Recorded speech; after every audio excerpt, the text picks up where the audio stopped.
నిన్ను చూడగానే అనుకున్నాను రాత్రి. వినండి. నాకు 3వ ఏటనే ఊహ తెలిసిందిరా అక్కుపక్షి. అదిగో అప్పుడు ఒంటి మీద వేసుకున్న బట్టలే మళ్ళీ మరో జత కుట్టించను లేదు, ఉతికితే అరిగిపోతాయని ఈ బట్టల్ని తడపను లేదు. స్వామివారు జ్ఞానప్రభువులు. నా తర్వాత మళ్ళీ అంత పొదుపు జాగ్రత్త ఈ కృష్ణమూర్తిలో చూస్తున్నాను రా అశుద్ధ భక్షక. అశుద్ధ భక్షక అంటే అన్ని శుద్ధం చేసుకుని తినేవాడా అని స్వామివారు ఆశీర్వదిస్తున్నారు.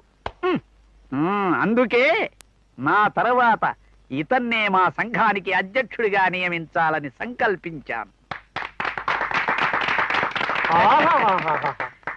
ఇంతటి మాన్యులు స్వామీజీయే నిన్ను మెచ్చుకున్నారు అంటే కృష్ణమూర్తి నువ్వు సామాన్యుడివి కాదయ్యా.